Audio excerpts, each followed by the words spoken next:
Okay, here's another conservation of mechanical energy problem when we have a spring and a mass. And whenever we have a spring and a mass, we refer to that as a mass-spring system. And the way it's going to work here is we're going to move from elastic potential energy, or spring energy, into kinetic energy. So here's the problem. A spring with spring constant 250 newtons per meter is compressed 8.5 centimeters from its relaxed length. A 16-gram mass is placed against the end of the spring, while still compressed. Then the spring is released. Right? So when the spring is released, the mass goes shooting off. And how fast does it go shooting off? Now, this must be accompanied by a picture. So here's the picture that would be included in this problem. And in this picture, we're being told that we have a frictionless surface. Frictionless surface, that's part of the picture, part of the problem that we're given. And we're given this diagram. So here's the mass. And it's attached like that. So it goes shooting off, and it's being shot horizontally. And that's important. So here's where it's compressed, right? And that means it's been compressed some length, which is 8.5 centimeters. And that's the initial situation. The final situation is where it's no longer compressed. The block is back to its relaxed length. And the mass is now flying off this thing with some speed. And it's not attached, it's just been, the mass is not attached to the spring. So as soon as the spring, expands back to its length, the mass goes shooting off on this frictionless surface. And we have to find out how fast does it move. In these problems, just like any other conservation of mechanical energy problem, you draw your picture, right? So you have the initial moment that we're evaluating, that's up top, and the final moment, that's down here. Then you write into the picture all of the energies which the system has. Because we have two objects, a spring and a mass, we must include both the energies of the spring and the energies of the mass when we write down what kinds of energies are involved. So on the top, we have a mass which is compressed against the spring. Nothing's moving, so kinetic energy is 0. Right? Now, we could take whatever level, whatever height the block is at, we could take that as a 0 position. And clearly, if that's the 0 position here, the height hasn't changed, so there's a 0 height here as well. So in both the top and the bottom, there's not any gravitational potential energy. We don't have to worry about it in this problem.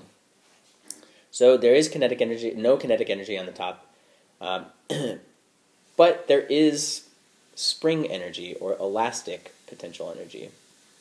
And of course the equation is 1/2 kx squared. Kx squared.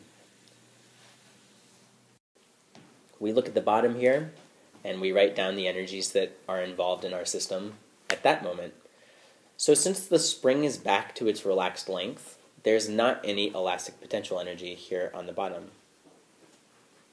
So that's 0. Because x is 0, there's no compressed length x, and there's no stretched length x. But what is there? Well, the mass has kinetic energy, because it's flying off. And that's 1/2 mv squared, right? So we go to our conservation of mechanical energy problem equation. You add up all of the initial energies, put those on the left side of the equation. You add up all the final energies and put them on the right. So on the left side, we have 0 for the kinetic, because that says 0 right there. Then we have 1/2 kx squared for the elastic, the spring energy. I really need a new stylus, so I'm not doing this with my finger.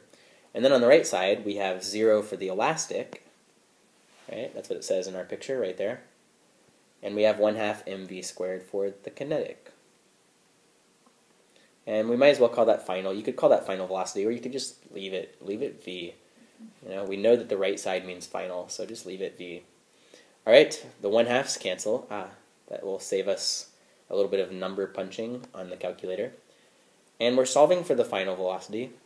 So if you divide both sides by m, right, then that's how you get the m's to cancel.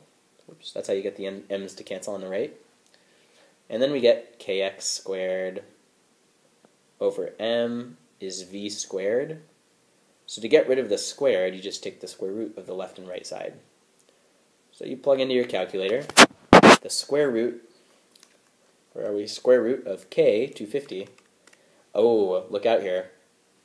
X is given in centimeters, so make sure you convert that to meters when you plug in to the equation here. So 8.5 centimeters is 0.085 meters. And you have to square that. Then you have to divide all of that by the mass. There's another conversion that we must do.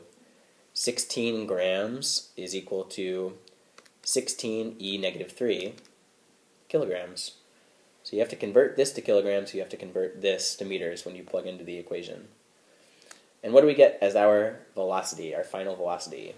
How fast is the spring moving? How fast is the mass moving?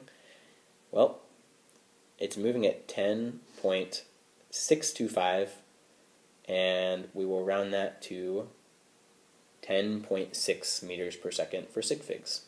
It should really be 11 meters per second, because our spring constant has 2 sig figs. Everything has 2 sig figs. What was I thinking? 11. And that's how fast the mass is moving.